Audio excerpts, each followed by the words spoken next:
Então, estamos gravando.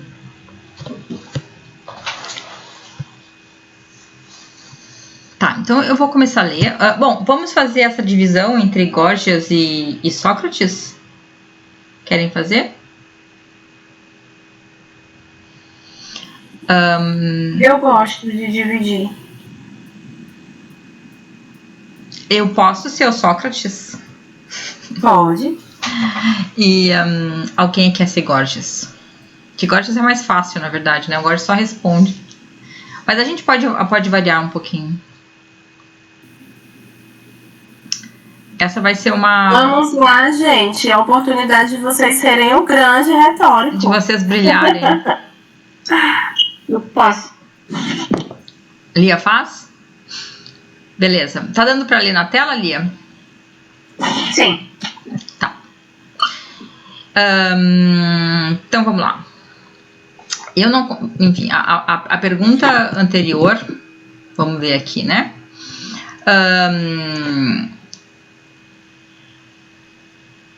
Que eles estão discutindo sobre a brevidade do discurso. Talvez a gente possa começar um pouco antes, tá? Vamos começar daqui, ó, que daí a gente reprisa um pouquinho os passos anteriores para não começar logo no meio da... Pode ser? Então eu vou lá. Gostarias então, Górgias, que terminássemos a conversa, assim como agora fizemos conversando, um perguntando, o outro respondendo? Discursos compridos, como o Polo começou, deixemos para outra oportunidade. Aquilo que te for proposto, não decepcione, mas queira responder com brevidade o perguntado. Existem algumas respostas produzir através de longos discursos.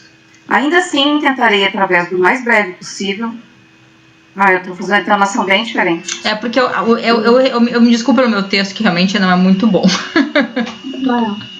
Com efeito, novamente, isso é uma das coisas que digo. Ninguém em mais curtos discursos do que eu é capaz de dizer as mesmas coisas.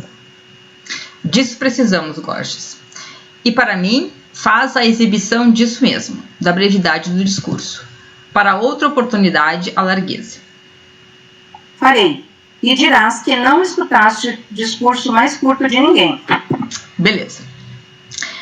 Com efeito, tu dizes ser conhecedor da técnica retórica e ser capaz de tornar também outra pessoa em orador.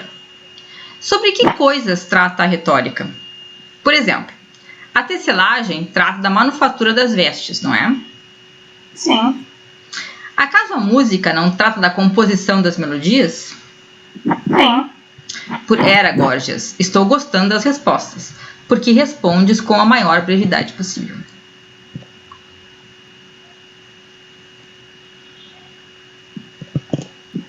Penso, Sócrates, no fato de modo bastante adequado. Falas bem. Continua então a me responder do mesmo modo também sobre a retórica. De quais coisas ela é ciência? Dos discursos. De quais tipos de discursos, Górgias? Porventura aqueles que evidenciam aos doentes como, submetendo-se a tratamento, se curarão? Não. Mas não é sobre todos os discursos da retórica, certo? Não, seguramente. Mas torna as pessoas capazes de falar? Sim. E também capazes de pensar sobre aquilo que elas falam? Não.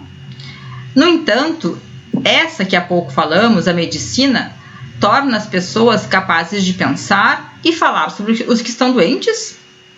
Necessariamente. Então também a medicina, a quanto parece, é sobre discursos. Sim. Aquele sobre as doenças.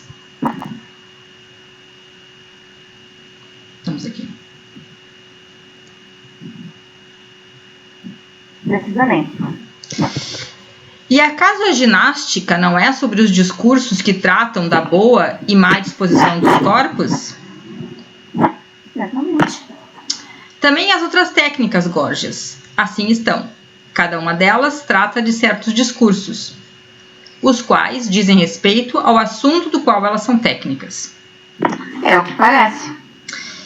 Então, por que não chamas as demais técnicas de retóricas, sendo sobre discursos. Se chamas a essa de retórica, a qual seria sobre discursos. Toda ciência das demais técnicas trata de trabalhos manuais e de tais ações, como se diz.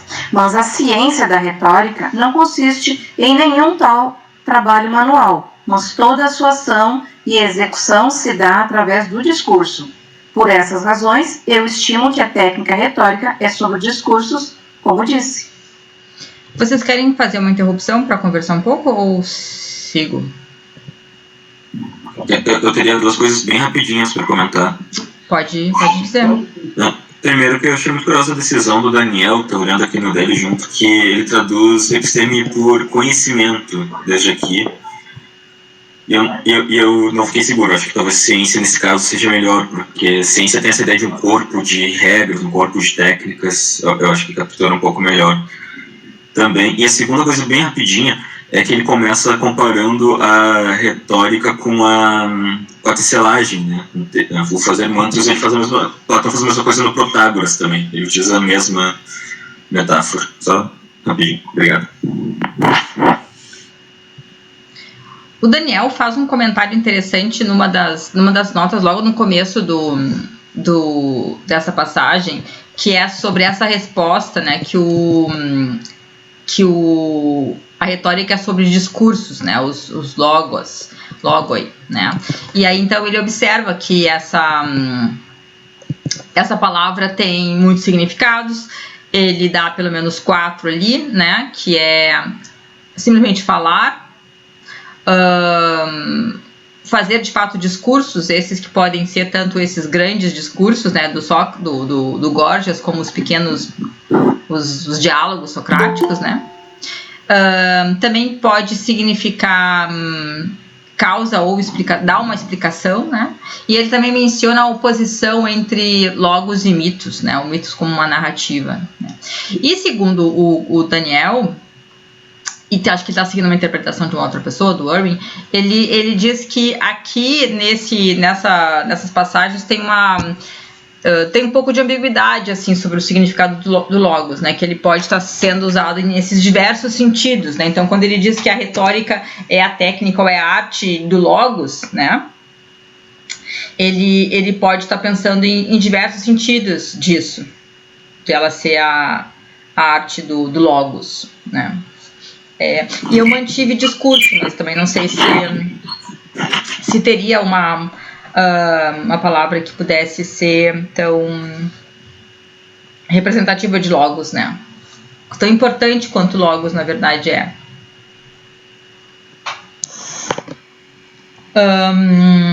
Uma outra observação é que então, qual é o andar desse primeiro argumento, né? O Gorgias define a retórica como a arte de fazer discursos, e aí o Sócrates traz outros exemplos de artes que também envolvem discursos. Por exemplo, a medicina, ela é capaz de pensar e falar sobre os que estão doentes. Então, ela também é uma arte, uma técnica de fazer discursos, né? Então, como é que se diferencia o tipo, né, a retórica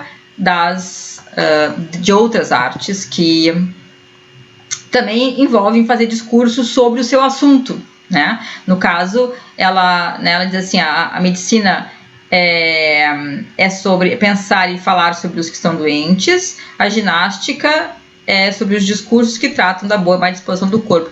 E aí eu acho até que a gente poderia pensar aqui o logos aqui, de fato, como numa dessas outras acepções, né? Não apenas como se a medicina e a ginástica discursassem sobre os corpos e sobre a disposição dos corpos, mas de fato porque há um pensamento ali, uma explicação, enfim, um exercício de raciocínio sobre o assunto, tá?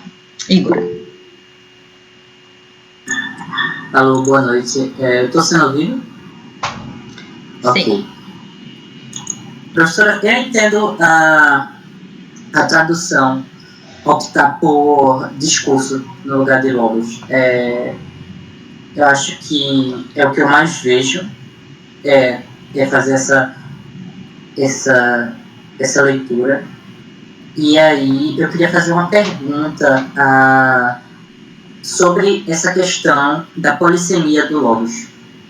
Se a gente pode ver logos como discurso, ou primariamente como discurso, mas também tem umas outros significadozinhos, né? Por exemplo, razão, né? Palavra, enfim. Uhum. E aí, a pergunta que eu queria fazer é, quando eu estava lendo essa nota 13 que o Igor colocou no comentário, se é que Sócrates e Borges, eles poderiam ter acepções diferentes do logos, nesse sentido, ou interpretarem diferente o que é que seria uma arte do logos. Pensasse que seria a arte do raciocínio e da razão, e o outro a arte de falar e do discurso. Tá. É possível, né? Nesse começo, assim, que tá tudo ainda não dito, né? Tem ainda não expresso, né? É uma boa sugestão. Você queria fazer um comentário, Luciano? Eu até, no caso da medicina, da ginástica, eu tinha até pensado algo, mas eu acho que não cabe muito. Eu tinha pensado no logos no sentido matemático que tem, né? De razão, né? Porque, daí eu tinha tentado aproximar medida e razão, né? Porque, pelo menos nos textos que eu li, a ginástica e a medicina tinha muito isso, né? Da dieta correta, da medida e tal, etc. Mas depois eu parei para pensar melhor e não faz muito sentido. Não, mas eu acho que é interessante também, é verdade, é bem isso. Tem uma ideia que, quer dizer, você tem conhecimento, né, ciência, precisamente quando você detém um logos, que é o que você deve fazer, no caso das ciências produtivas, né, o que você deve fazer em cada situação. Quer dizer, existe uma medida que é um logos, né, de administração de um remédio, por exemplo, ou de administração de um exercício. Também tem isso, é verdade. E volta na ideia da técnica, né? Que pelo menos estava na boca do Polo, que ele tem uma frase que é bem de efeito, assim, digamos, né? Que os homens que vivem de acordo com a técnica, eles não agem, eles não são sujeitos ao acaso, né? Eu não sei reproduzir, era até bonita a frase, mas disso, né? Que a técnica te diz o que você deve fazer porque você vive de acordo com ela. Sim, eu acho que ali o logos se opõe ao acaso, né? Ou talvez a ciência se oponha ao acaso. Ou até a técnica se opõe ao acaso. Tá bom. Ok. Mais alguma questão? Mais alguma observação? Daí nesse outro passo aqui, então aí o Sócrates, né, levantou uma objeção. São coisas muito diferentes, logos discurso, logos medida razão. Eu tenho a impressão que logos como discurso, ele não precisa, né, como a gente, né, num certo sentido, no modo como entende o logos do Gorgias, que ele visa convencimento, né? Eu não sei se ele precisa ter, né,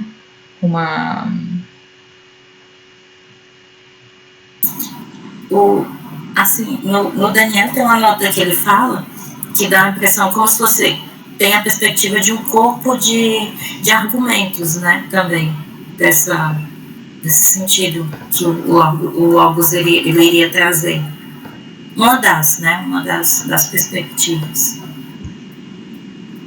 Sim, mas acho que a pergunta do Igor foi bastante no sentido de ver se teria uma aproximação necessária no termo, logos enquanto discurso, logos enquanto medida razão. E nesse ponto eu acho que não necessariamente, né? A gente tem, por exemplo, a ocorrência de filologoi, o que ama discursos, o que gosta de discursos, como sendo a pessoa que gosta de palavras bonitas. Não tem necessariamente uma razão aqui, seria no sentido logos enquanto construir um bom discurso. E nesse caso, e outros parecidos, é bem diferente do aritmético. Ele gosta, a gente pressupõe platonicamente, né? Ele gosta da própria relação entre as coisas, não gosta do discurso nós fazendo dessa razão. Então eu acho que, claro, tem casos que eles podem se aproximar. Acho que Platão tenta aproximar eles às vezes, Mas, aqui, em geral, me parece que são possíveis de ser separados. Sim.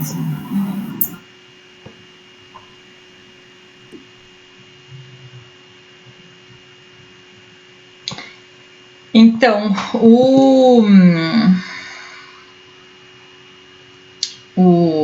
então, uma vez que o Sócrates ele levanta essa objeção, né, que, bom, com essa definição que deu o Gorgias sobre do que trata a retórica, ele não consegue diferenciar a retórica da medicina e da ginástica, o Gorgias tem que fazer uma explicação, uma nova explicação.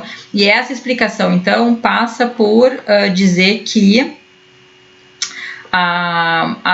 essas outras técnicas, elas envolvem, e eu traduzo técnica por técnica, poderia ser arte, tá? Eu não tenho nenhuma posição a respeito, só tenho um hábito.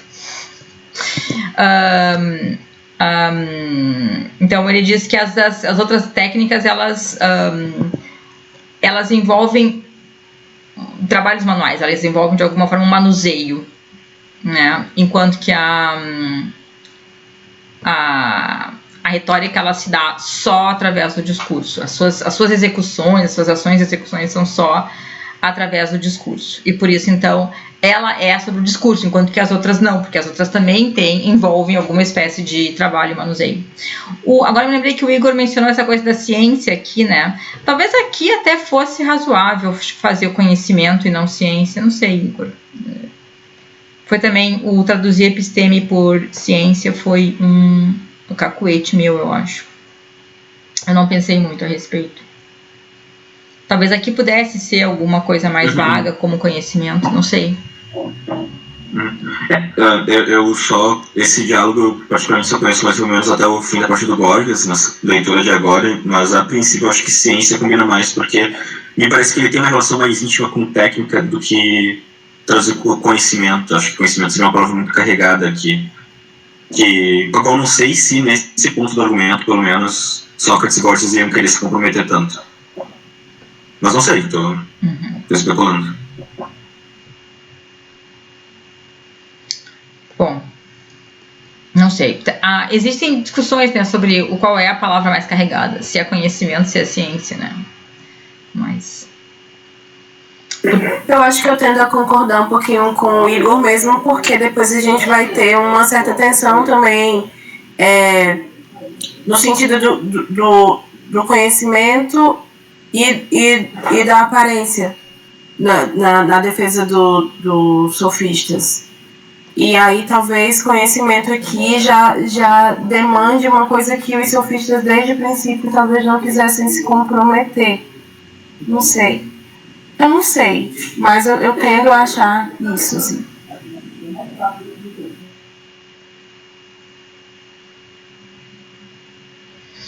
Eu vou confessar a vocês que eu sempre penso em ciência como um corpo de conhecimentos. Então eu penso ela, na verdade, como alguma coisa mais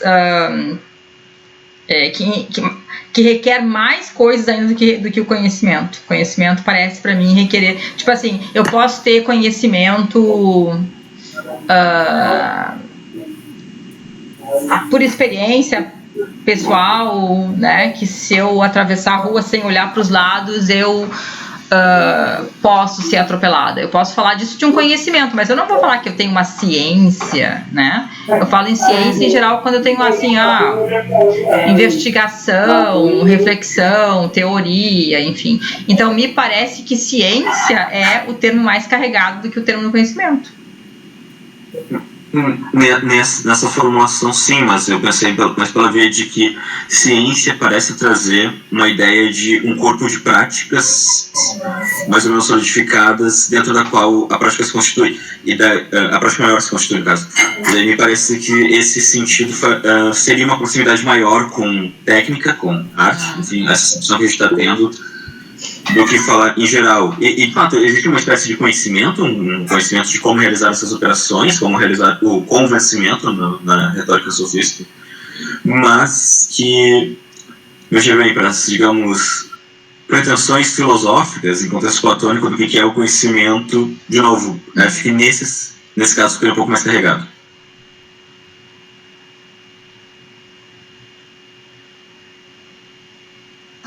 eu acho interessante também, tipo, eu posso estar equivocado, mas eu acho que, tipo, que o Epistamai, né, que eu acho que é o tipo que está aqui, tipo, ele também tem um sentido de saber como, né, tipo, no sentido meio, não na linguagem filosófica, digamos assim, tipo, na linguagem, tipo, em textos, não sei se também na linguagem filosófica tem, mas em textos pelo menos comuns que eu vi, né, tem um sentido de saber como. É interessante como isso liga com a técnica, né, porque, tipo, a técnica parece também, no modo como ela está sendo descrita, que é um saber como, né? Saber como curar, saber como, tipo, etc.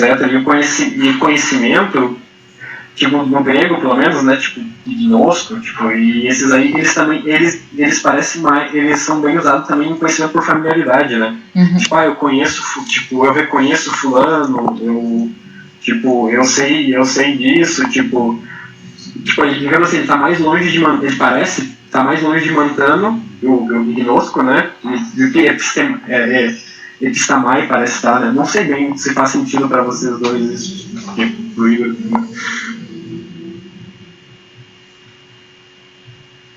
Não, eu sugiro que a gente continue, porque a gente não vai conseguir resolver esse problema só com essa frase. Só rapidinho. Tá. Essa discussão que os meninos estão tendo agora, que eu não lembro, que no encontro passado, não lembro quem, não sei se foi o Igor Vanderlei, alguém perguntou sobre a questão das artes. E aí, essa discussão agora é uma discussão que responde bem a essa pergunta que a gente teve há 15 dias atrás. Foi você, né, Igor? Pois bem. Essa discussão responde bem àquela tua pergunta.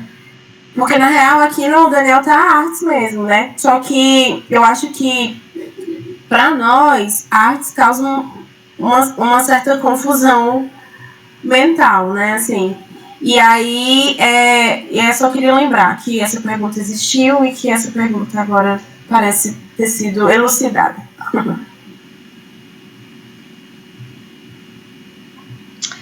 Tá, então, vamos ver aqui onde que a gente andava.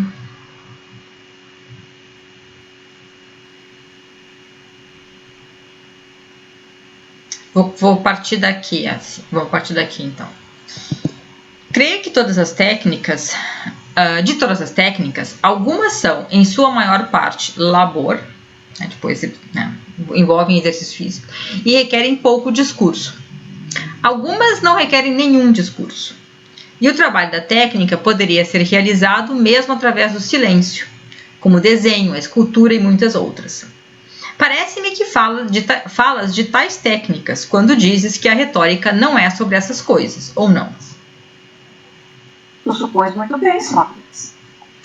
Outras técnicas tudo realizam através do discurso e do trabalho. Requerem, como se diz, nada ou pouco. E de trabalho requerem, como se diz, nada ou muito pouco. Como aritmética. Aqui eu errei, tá? Não é lógica, eu errei total. Depois eu descobri que era totalmente cálculo. Depois ele vai definir, e daí ele vai definir o cálculo. Então, aritmética, o cálculo, a geometria, o jogo de dados e muitas outras. Algumas das quais têm discursos em igual medida as ações, mas muitas têm mais discurso e absolutamente toda ação e execução é através dos discursos. Ou tem preponderantemente discursos, talvez. E absolutamente toda ação e execução é através dos discursos. Parece-me que dizes ser a retórica uma dessas.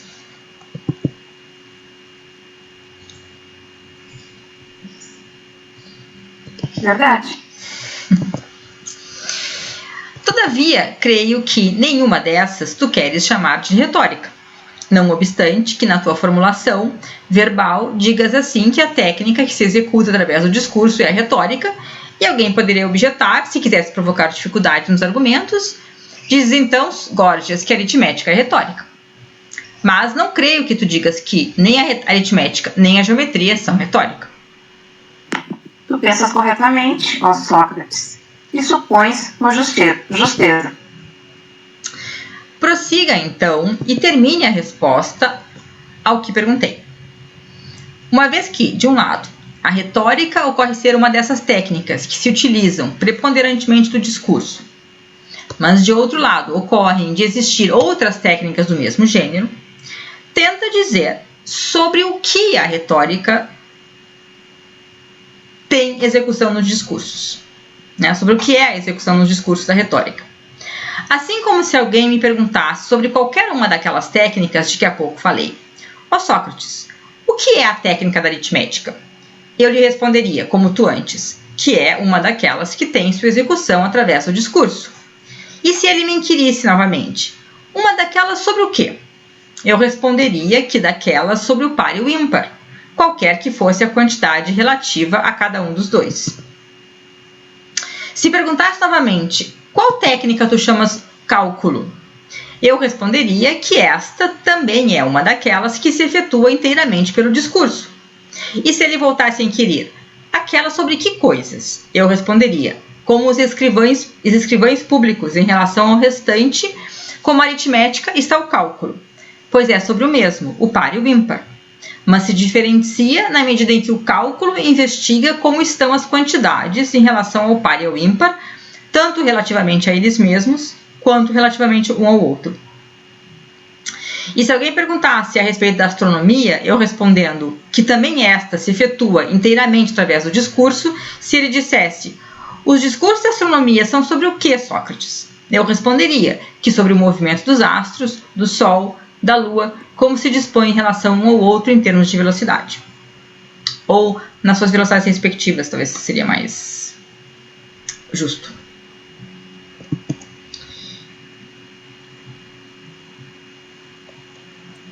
E corretamente.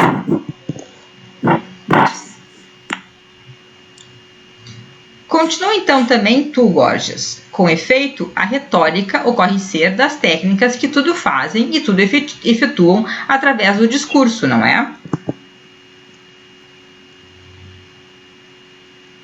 É assim. Fala então daquelas sobre o quê? O que é aquilo sobre o que estes discursos são, os quais a retórica utiliza?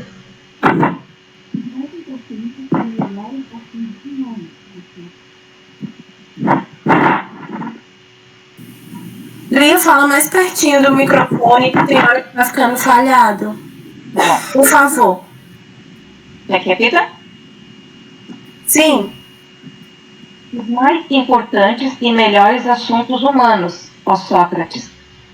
Beleza. Vamos... Sim, Igor, pode falar. Eita, eu acho que eu levantei a mão muito cedo, né? Se alguém quiser falar antes, fica à vontade, professora. Você ia falar alguma coisa? Não, eu só ia voltar um pouquinho pra gente dar uma recapitulada no que aconteceu aqui, mas pode falar. Não, fica à vontade, eu coloco minha pergunta depois. Não, eu só ia observar então que o que aconteceu aqui é que como o Gorgias tinha definido a retórica então como sendo só dos discursos, né? Excluindo aquelas artes que envolvem algum trabalho manual, o Sócrates vem então com exemplos de artes que também parecem envolver só logos, que é a aritmética, o cálculo e a astronomia.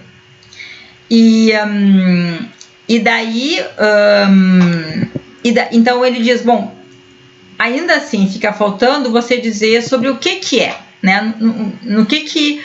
Sobre o que se efetuam estes logos, né? Sobre o que tratam esses logos, porque daí a gente pode diferenciar a retórica da astronomia, da geometria, da aritmética.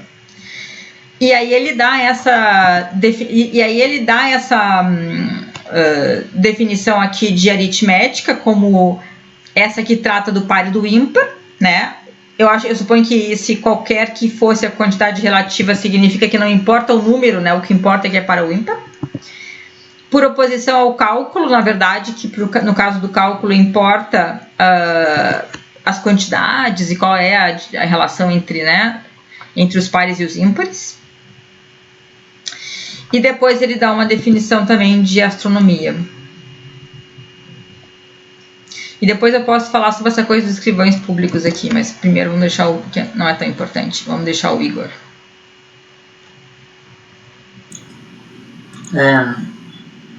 Eu queria fazer uma pergunta sobre o que é que vocês acham que Borges poderia ter dito quando o Sócrates confronta ele sobre o objeto da retórica.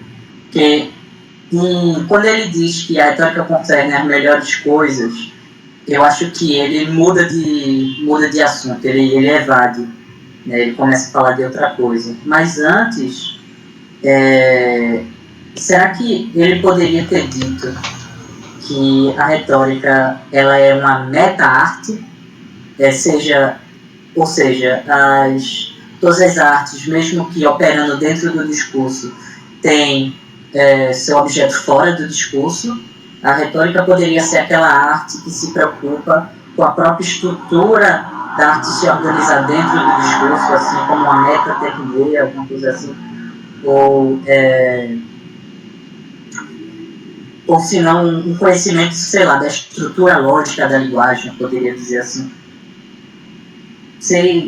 Alguém acha que isso é válido de se dizer na posição do Gorgias aí?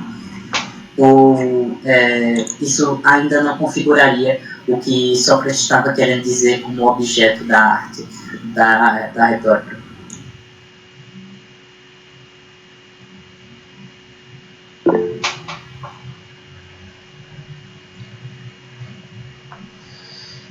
Olha, a minha opinião, assim, pessoal, sobre essa questão é que a gente deveria continuar lendo para saber melhor o que o Gorgias pensa, mas em todo caso a gente ainda assim vai ser a opinião do Platão sobre o Gorgias, né? Em que medida o próprio Gorgias pensava da retórica desse modo, porque eu acho que eu não tenho certeza como é que Platão, né? Mas eu tenho a impressão que Platão não achava isso da retórica, tá? Mas talvez o próprio Gorgias achasse, ou seja, que a retórica pudesse se aproximar de uma filosofia, né? Porque isso que está descrevendo parece ser um pouco o papel da filosofia, assim. André. Eu acho que esse ponto que tu toca, Inara, é super importante porque aparentemente o objetivo desse diálogo é dissolver essa coisa que aproxima e que confunde a gente do que é filosofia e do que seria retórica. Sócrates quer tentar marcar a diferença, né, dessas duas coisas. Mas também o Sócrates ele escolhe dar um enfoque para a questão da Pleitó, que é a persuasão, que vai aparecer aqui um pouquinho mais na frente.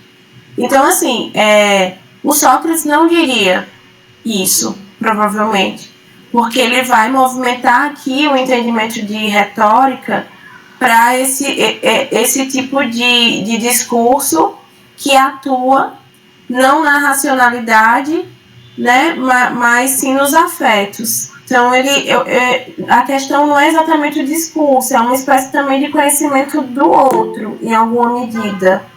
Porque a retórica precisa atuar nesse lugar, que é o afeto do outro. Então, acho que Sócrates não diria. E aí eu não sei muito bem o que é que o Gorgias histórico diria.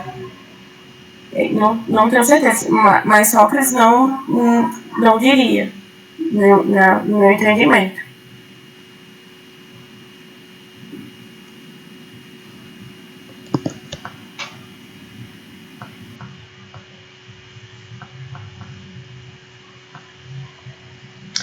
O Igor diz ali no chat que ela não seria totalmente filosofia, mas seria uma parte, talvez você queira explicar. Eu falei que ela pareceria mais para uma filosofia, porque foi o que me ocorreu, assim, da descrição que você fez, né? E acho que talvez exista entre eles uma disputa, né? Sobre como compreender essa ciência que não tem exatamente cujo objeto, acho que tem uma certa dificuldade em definir o objeto, né? Porque elas podem tratar do que quer que seja. Você vai dizer isso a respeito dessas ciências, assim, retórica, dialética e filosofia. Elas meio que tratam de tudo, assim, e essa é aquilo que meio que vai colocando elas lado a lado, assim, numa certa disputa. Daniel. Vamos lá, me escutam? Meio baixinho. Baixinho. Tá, não, eu acho que tem um aspecto de eficiência e de metodologia que seria um caminho de explicação da retórica enquanto tecné, que não é muito, passa um pouco batido, né, nessa conversa toda, e que seria algo de fato ensinável, né, enquanto um caminho de argumentação, esclarecimento de pontos, porque, para forçar um pouco o exemplo, não necessariamente um astrônomo é um bom orador, ou não necessariamente um matemático é um bom orador. Então, o fato dele saber a matemática não necessariamente fará com que ele tenha capacidade de transmitir oralmente esse conhecimento. E essa transmissão oral de conhecimento,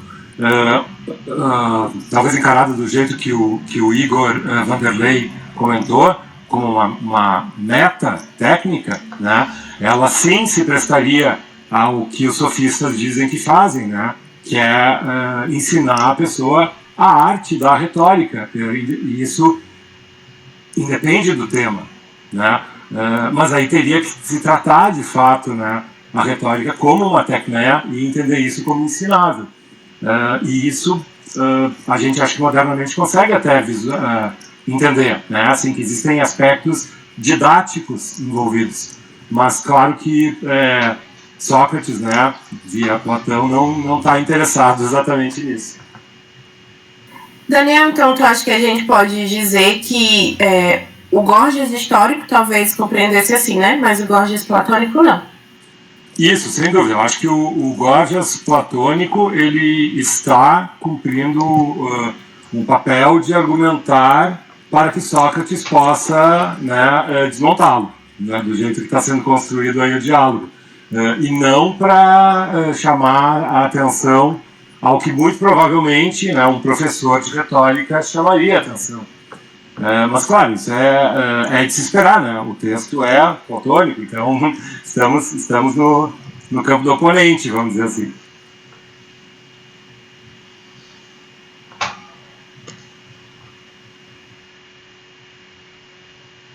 Igor, você queria fazer mais alguma observação antes da gente prosseguir? Não, eu prefiro falar mais tarde. Muito obrigada. Tá. Vamos ler mais um pouquinho, então, daí depois a gente, na próxima parada, a gente conversa mais um pouco. Deixa eu ver aqui onde é que a gente parou. Tá, então... aqui também teve uma coisa que eu fiz aqui na minha tradução, que eu fui alterando depois, tá? Que ele fala tamegista, né? Que são os mais importantes. Eu comecei trazendo como os mais importantes, os melhores assuntos humanos, mas eu acho que tamegista pode ser simplesmente, sim, os maiores e mais e melhores assuntos, né? Usar o megista literalmente como maior. Depois eu vou usar ele como maior ao invés de mais importante. Tá, mas agora então o Sócrates vai objetar a essa nova definição, né? Quer dizer, o Górgias, então, ele restringe o discurso da retórica sobre os maiores e mais importantes assuntos humanos, e é sobre isso agora que o Sócrates vai objetar. Então ele continua assim: mas Górgias, isso que dizes é duvidoso. A palavra é amfisbetésimon, né? Essa palavra aqui, que ele fala aqui, amfisbetésimon. Tá, então ela indica que tem controvérsia envolvida, né? Tem debate envolvido. Então ele diz: bom, Górgias, isso que você diz é controverso, é objeto de debate, né? Duvidoso. E nada ainda claro. Creio, com efeito, que já ouviste nos banquetes homens cantando este poema, no qual, cantando, contabilizam que ter saúde é o melhor, em segundo, ser belo, e em terceiro, como diz o poeta da canção, enriquecer sem enganar. Já ouvi, sim. Mas para que dizes isso? Porque se estivessem bem aqui na tua frente, os artífices desses bens elogiados por aquele que compôs o poema, um médico, um treinador e um negociante, e primeiramente falasse o médico que, Sócrates, Górgias te engana. acho que também com isso uma introdução aqui, pois a técnica disto não concerne ao mais importante bem humano, mas a minha. A técnica, né, é provavelmente a retórica não concerne ao maior bem humano, mas a minha. Se então eu lhe perguntasse, tu quem és que dizes estas coisas? Certamente diria que é médico. Por que dizes? É trabalho de tua técnica o maior dos bens? Ele certamente responderia, como não, ó Sócrates, seria a saúde. Como não seria, ó Sócrates, a saúde? Qual bem é maior para os homens do que a saúde? E se depois dele também o treinador falasse que eu também me surpreenderia, Sócrates, se Gorgias pudesse te exibir que é da sua técnica o maior bem do que é da minha. Eu diria novamente para esse também, quem és tu então, homem? E qual é teu trabalho? Ele diria, sou treinador, e meu trabalho, foi um ato falha aqui, pessoal, que eu não traduzi ergon, e meu trabalho é produzir seres humanos belos e fortes nos seus corpos. Após o treinador, falaria o negociante, conforme penso, em total desdém de todos os outros. Considera, Sócrates, se te parece haver bem maior do que a riqueza, seja da parte de Gorgias ou de qualquer outro. Diríamos para ele, por quê? De que tu és artífice? Diga, quem és? Negociante. Diremos, e então, tu julgas que o maior dos bens para o ser humano é a riqueza? E ele perguntará, como não? Nós diríamos, Gorgias aqui, na verdade, foi estranho isso aqui. Gorgias disputa que a técnica dele é causa do maior dos bens do que a tua. É evidente que após isto ele perguntaria, e qual é este bem? Responde Gorgias. Imagina então, Gorgias, que tu tivesses perguntado por eles e por mim. Responde, que bem é este, que diz ser o maior bem para os seres humanos, e que és o seu artífice. Isso aqui está errado, vou consertar.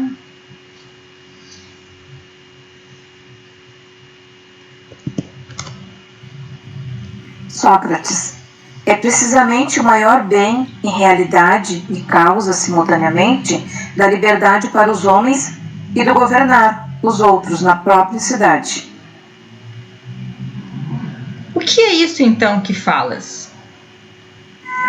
Julgo o ser capaz de convencer pelos discursos tanto os juízes no juízo e no conselho, os conselheiros e no congresso os congressistas, e em todo outro colóquio que seja um colóquio político.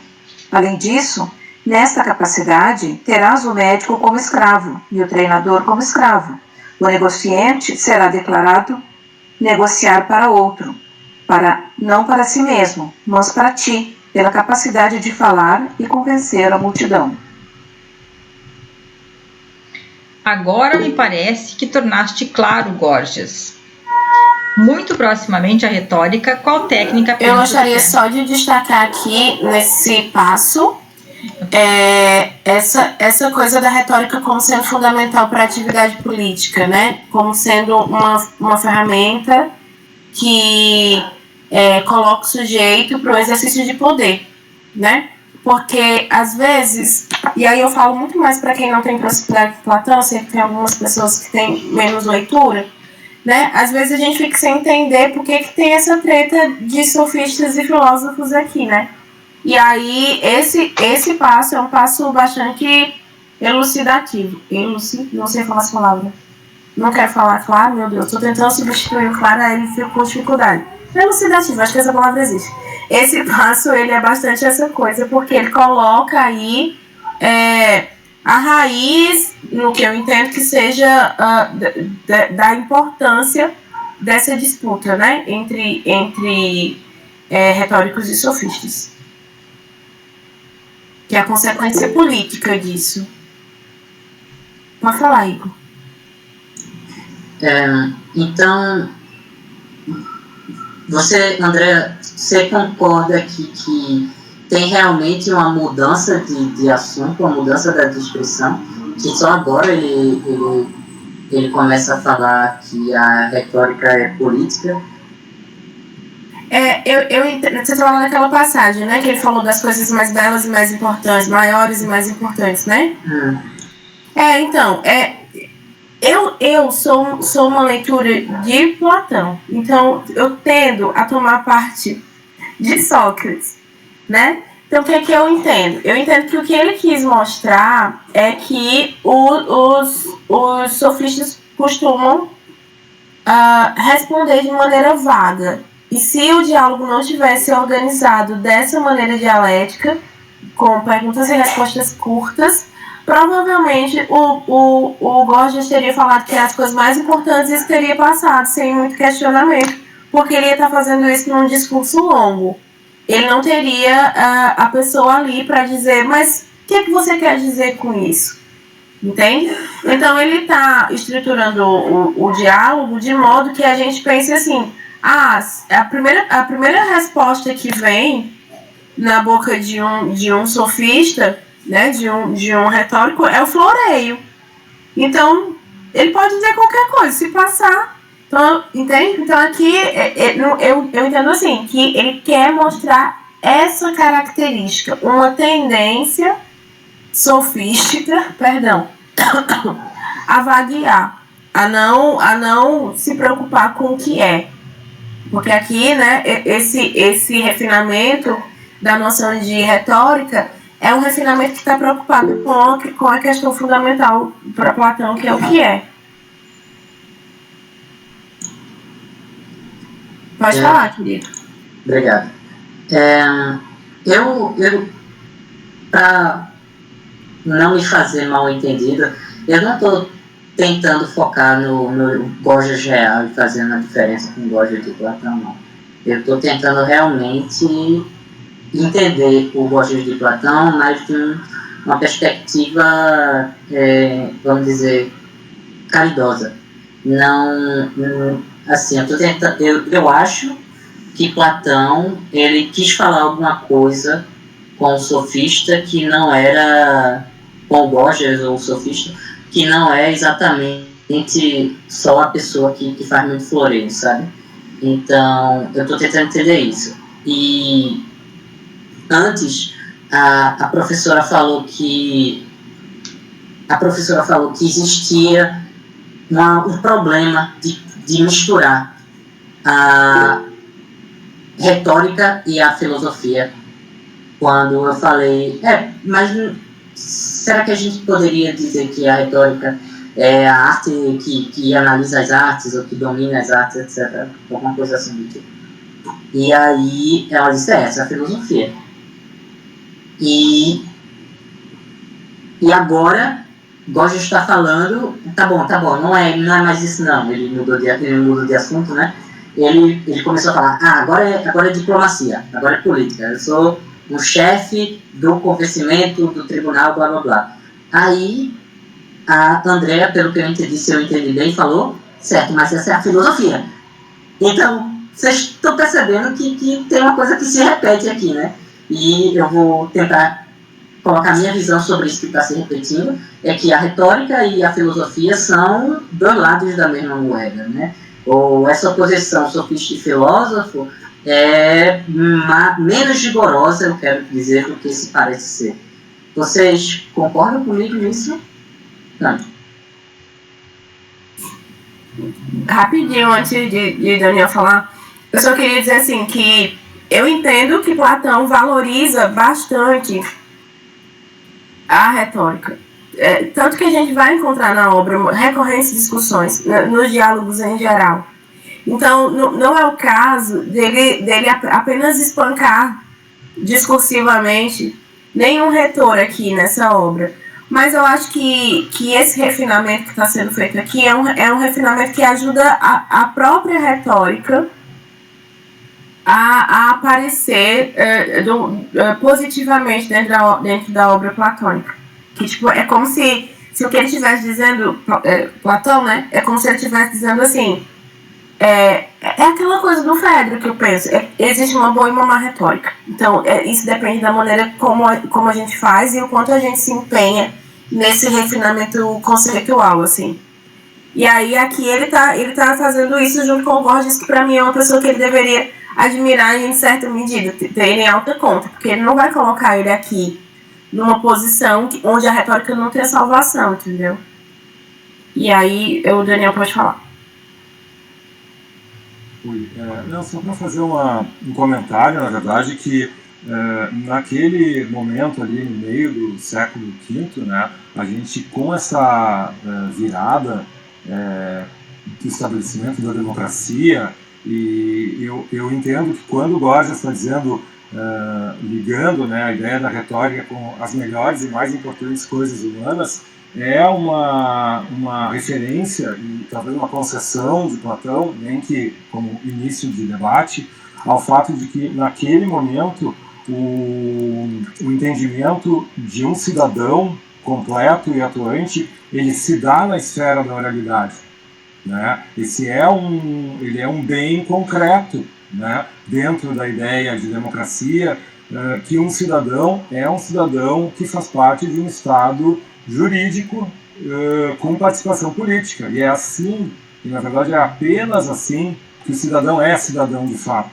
né? E então, se a gente entender isso como o bem que faz com que as pessoas pudessem ser cidadãos de fato, isso dá para entender como melhores e mais importantes coisas humanas, né? Não sei se o Igor já deu uma zoada aqui para mim. Então, claro, nós estamos falando idealmente, né? Mas lá entre o 500 mil de pessoas que poderiam estar consta que em Atenas teria uma população total de mais ou menos 500 mil de pessoas, sendo que dessas 90 mil apenas eram gregos mesmo, então poderiam potencialmente ter atividade política, mas tem que descontar desses 90 mil mulheres e crianças. Então nós estamos falando de 40 mil, e sei lá, esses 40 mil desse 500 mil estavam assim mesmo, desse debate todo. Mas idealmente, né, o cidadão, ele é cidadão enquanto agente político num Estado jurídico. E para isso, a retórica é a moeda, né? É aí que ele se estabelece. Enfim.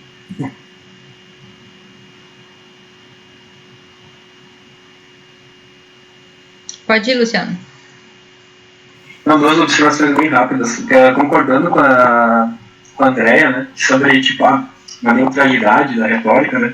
Tem uma frase que está aqui na nossa frente que tipo, acaba até demonstrando, né, que, tipo, que Platão se expressa, que Sócrates se expressa, né, que a retórica é o demiurgo, é o artífice, né, o artesão, tipo, do convencimento, né?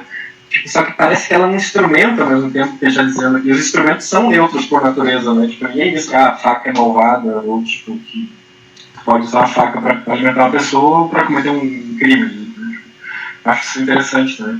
E a observação do que o Daniel estava falando tipo, mas tem uma coisa curiosa, que os gregos eles eram muito mesquinhos também, né? Tipo, aparentemente eles eram muito mesquinhos em certo sentido com esse tipo político. Pelo menos Aristófanes tem uma peça, eu não sei as aves, eu não lembro, mas que ele acaba falando que ele acaba satirizando que, tipo, que os gregos ficaram viciados em processos porque eles recebiam, tipo, 3 óvulos, assim, para ir lá participar dos julgamentos, e daí, tipo, tem todo lado idealizado da democracia ateniense, né, mas tem tipo, lado ridicularizado que a comédia traz, e, tipo, que mostra que, não, tipo, é uma mesquinharia, tipo, as pessoas estão lá para ganhar, tipo, uma miséria, para ganhar um dinheiro, para, tipo, ir julgando as coisas de qualquer jeito. E aí tu vê o lado negativo que a retórica podia ter, porque, tipo, o sistema político ateniense, o sistema jurídico ateniense era muito ruim, porque, tipo, eles julgavam não de acordo com as leis, e simplesmente de acordo com um convencimento, né? Tipo, alguém ia lá fazer um discurso bonito, usava patos ali, tipo, emocionava as pessoas, e acabava, tipo, convencendo a cometer uma atrocidade, que o Estado cometesse uma atrocidade, né? Então, tipo, eu acho que com certeza tudo isso está muito em jogo aí, mas, tipo, também tem o lado romantizado e tem o lado também, talvez, se a gente comparar, tipo, a leitura que Aristófanes faz, pelo menos, tipo, o lado que eles eram meio mesquinhos no uso da democracia.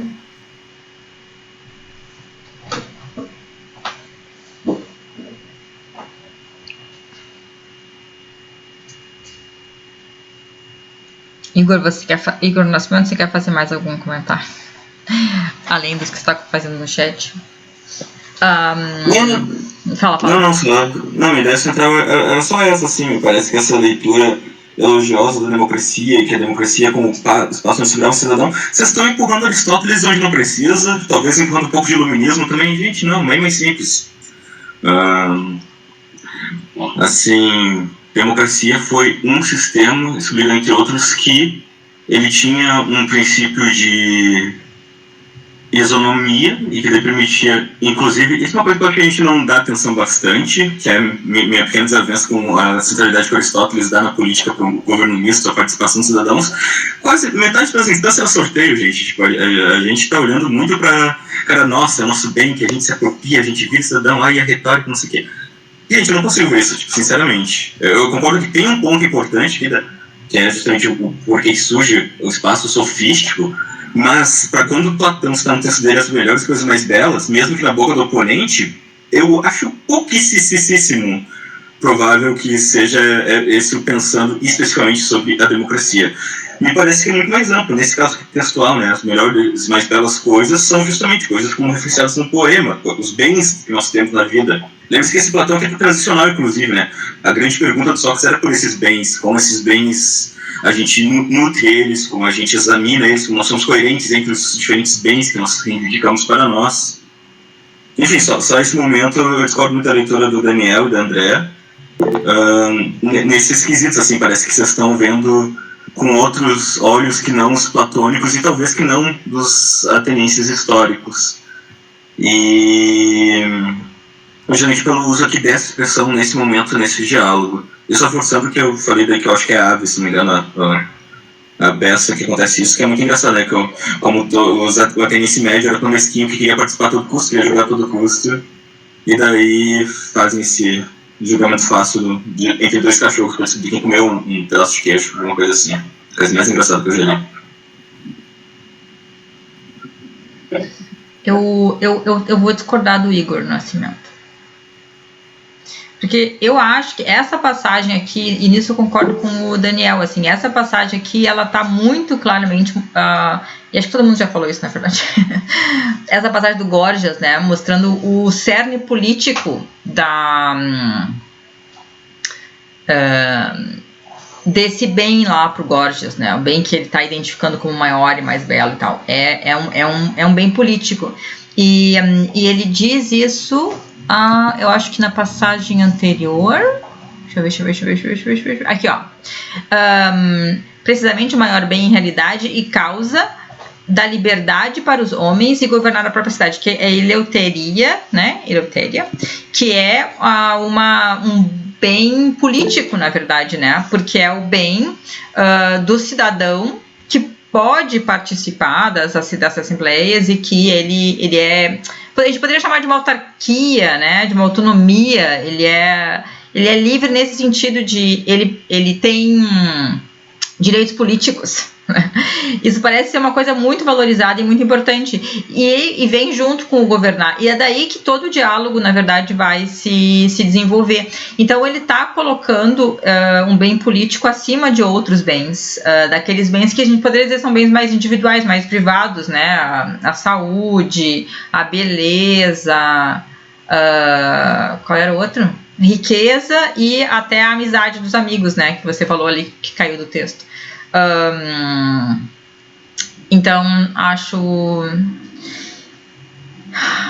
que isso faz sentido também a gente pensar na discussão que o outro Igor estava colocando, né, sobre retórica, filosofia. Eu acho que isso tudo para mim é ainda muito obscuro, eu não sei dizer, porque eu não conheço tanto Platão assim. Eu acho que o texto vai nos auxiliar a entender melhor se tem uma disputa, se não tem uma disputa entre filosofia e retórica. Eu acho que essa disputa existia, assim, é como um fato histórico, né? O grupo dos retóricos e o grupo dos filósofos disputavam uma certa hegemonia na paideia grega. E eu acho que os retóricos... Mas é interessante porque a gente tem Gorgias fazendo a gente conhece, né, os discursos do Gorgias que não eram meramente políticos, né? Então daqui a pouco eles de fato estavam... não sei, talvez fosse só uma brincadeira do Gorgias. Também tem essa outra coisa, assim, né? O Gorgias, o verdadeiro Gorgias. que ele de fato não estava fazendo filosofia, né? Eu estava só fazendo uma brincadeira lá com os filósofos.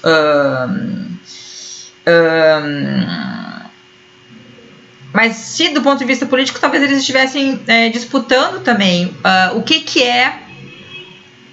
tem que, qual é o conhecimento que tem que imperar? É um conhecimento político que ele vai ser dominado por uma retórica, ou ele é um conhecimento de fato filosófico, né, que vai dominar todas as estruturas da vida humana, enfim. Eu só queria fazer uma última observação antes de passar a palavra para a Andréia, prometo, uma última observação. Que é que esse discurso aqui, né, esse outro discurso aqui, ele é um discurso que reproduz muito da característica do Gorgias, né, ele tem essas repetições, né, eu vou julgar, no juízo eu vou julgar, no conselho com os conselheiros, no congresso com os congressistas, tem parece que o Gorgias gostava muito dessas sonoridades, né, que tem muito a ver com o uso da palavra.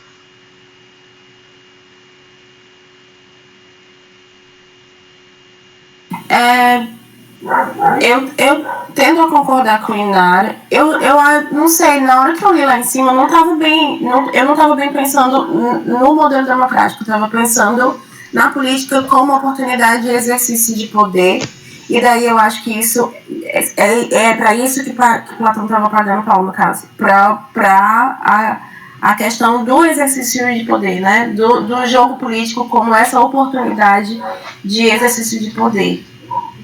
E aí depois os meninos falaram várias coisas da democracia e eu vou pensar. Mas por hora eu penso que Platão tinha bastante interesse sim, e que a disputa aqui, que é essa disputa dentro do jogo político, é uma disputa por que tipo de perspectiva domina esse campo ou pode oferecer subsídio para esse governo da cidade. Entende? Que tipo de perspectiva? A perspectiva filosófica ou a perspectiva retórica? E aí, em algum sentido, depois pensando na pergunta do Igor de sotaque nordestino, que eu não sei o nome dele. Socorro, sotaque parecido com o meu. É Lustosa, Igor Lustosa. Então, e aí, nessa perspectiva, eu fico pensando que há algo que falta à filosofia, entende? A retórica tem esse grande plus, que é o plus do convencimento, que vai aparecer aqui como sendo uma questão bastante importante, e a filosofia, ela não consegue ser tão convincente. Eu acho que é isso que faz Platão ter tanto interesse em salvar alguma coisa da retórica que possa ser útil para a filosofia. Eu não sei se a retórica seria uma parte da filosofia ou a filosofia seria uma parte da retórica, mas há algo na retórica que pode ser aproveitado pela filosofia para esse objetivo aqui de pensar política, não necessariamente um regime democrático. Aí eu não sei, vou pensar, mas sim o exercício de poder.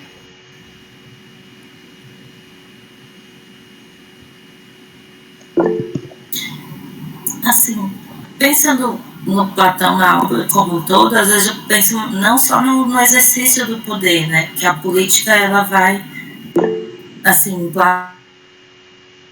Platão, eu vejo muito além dessa participação política, utilizar o exercício da retórica, dessa formação da ideia grega, justamente como numa perspectiva de formar, uma vez que o cidadão ele só se reconhece na polis, como vai estar até posteriormente na República, né, que a República é entendida como vista após o Gorgias, né, daria meio que de um cidadão, a partir desse cidadão, que esse cidadão nessa formação, que ele teria essa participação política. Então, às vezes eu penso que essa seria mais uma perspectiva de utilizar a retórica associada à filosofia, não no mau uso, como ele diz que os sofistas iriam fazer, que eu acho que seria a crítica que seria toda voltada. Não sei. Isso.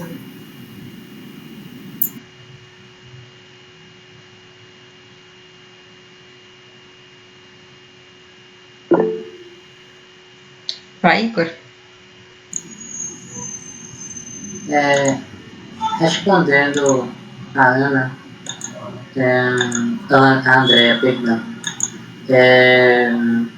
Certo, você falou uma coisa aqui que foi muito útil para mim, até no tempo.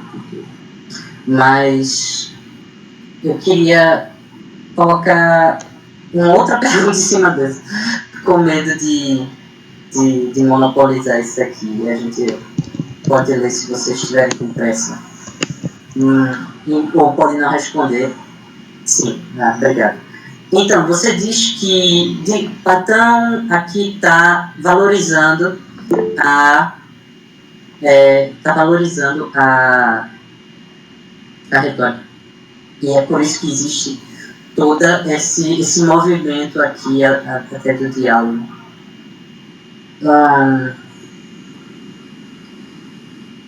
Então, a pergunta seria, mas realmente é uma coisa de uma ser dentro da outra, ou um grau de superioridade ou de semelhança, ou pode ser duas coisas completamente dissociadas, diferentes, antagônicas, e que não se misturam de forma alguma? Ou talvez a gente esteja muito cedo para responder isso. Eu acho que a gente poderia avançar um pouquinho. Eu também penso. O Daniel deu lá uma certa pista, assim, sobre a coisa de que é importante distinguir, porque elas são muito parecidas. Mas aí a gente podia caminhar um pouquinho para ver.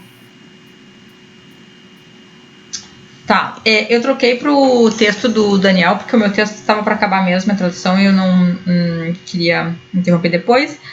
Vocês querem continuar? A gente poderia trocar também o Sócrates e o Gorgias para fazer... enfim. Para dar uma circulada aí nas ideias. Bem, eu posso ler um pouco. Tá, Sócrates. E quem é o Gorgias? O Daniel. Daniel, tem que ser o Gorgias, Daniel. Tava esperando. Só falta... Não sei porque que não tinha aparecido antes, tá. Vocês, como é que tá o texto aí? Dá para ler da tela? Ou vocês têm acesso a ele a outras? Eu posso acompanhar pelo livro aqui. Não, pra mim tá de boa. Tá bem pequenininho pra ler na tela. Assim.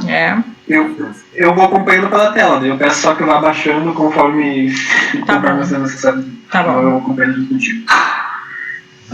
Sou eu então, né? Sim, pode começar agora sim ali, né? Só deixa eu localizar aqui qual é a página exatamente. Espera aqui. No grego é 453. É 191. 191, tá, não, me achei, obrigado.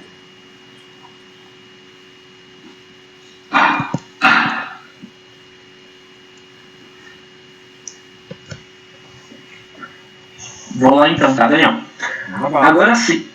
Agora sim, Gorgias, tua indicação parece muito mais propínqua a qual arte considera ser a retórica. E se compreendo alguma coisa, afirmas que a retórica é artífice da persuasão, e todo o seu exercício e cerne convergem a esse fim. Ou tens algo mais a acrescentar ao poder da retórica, além de incutir na alma dos ouvintes a persuasão? De forma nenhuma, Sócrates. Essa definição me parece suficiente, pois é esse o seu cerne. Escuta então, Gorgias. Saibas bem que eu persuado a mim mesmo de que, se a outra pessoa que, quando dialoga, quer conhecer propriamente aquilo sobre o que versa a discussão, eu me encerro nesse grupo e estimo que tu também. E aí, Sócrates? Posso te dizer agora, que persuasão é essa proveniente da retórica a qual te referes, e que coisa concerne a persuasão? Saibas bem que não o sei claramente, mas suspeito, presumo eu, de que persuasão falas e a que ela concerne. Todavia, não deixarei de perguntar a ti que persuasão provém da retórica a qual te referes e a que coisa ela concerne. Em vista de que, se eu tenho essa suspeita, perguntar-te-ei ao invés de eu mesmo dizê-lo? não em vista de ti, mas em vista da discussão, a fim de que, dessa maneira, avancemos ao máximo no esclarecimento daquilo a respeito do que se discute. Examina, pois, se a minha pergunta te parece justa. Por exemplo, se eu por acaso perguntasse que pintor é Zeuxis, e se tu me dissesse que é aquele que pinta figuras, porventura não te perguntaria de forma justa de quais figuras ele é pintor e onde? Com certeza. Não é porque também há outros pintores que pintam muitas outras figuras? Sim. Se somente Zeuxis as pintasse e ninguém mais, tua resposta não teria sido correta? E como não teria sido? Adiante, então, e fala-me da retórica. Apenas ela, segundo teu parecer, produz persuasão ou também as demais artes produzem? Refiro-me ao seguinte. Quando alguém ensina qualquer coisa, ele persuade daquilo que ensina ou não? De certo, Sócrates. Quem ensina persuade, acima de tudo. Retornemos então às mesmas artes há pouco mencionadas. A aritmética e o homem que é aritmético. Não nos ensina tudo quanto concerne o número? Certamente. E não persuade também? Sim. Portanto, a aritmética também é artífice da persuasão? É claro. Assim, se alguém nos perguntar de qual persuasão e a que coisa concerne, responderemos a ele que daquela que nos ensina tudo quanto concerne ao par e ao ímpar. Não poderemos demonstrar que todas as outras artes, às quais há pouco nos referimos, também são artífices da persuasão, e de que persuasão e a que coisa concerne, ou não? Sim. Portanto, artífice da persuasão não é apenas retórica. Dizes a verdade. Uma vez, então, que não é apenas ela desempenhar esse ofício, mas também as demais artes, é justo, como no caso do pintor, que em seguida retornemos a interrogar nosso interlocutor. De qual persuasão? E persuasão concernente a que a retórica é arte? Ou não te parece justo interrogá-lo novamente? Parece-me. Responde então, Gorgias, visto que também a ti parece justo. Pois bem, refiro-me a esta persuasão, Sócrates. A persuasão nos tribunais e nas demais aglomerações, como antes dizia, e concernente ao justo e ao injusto.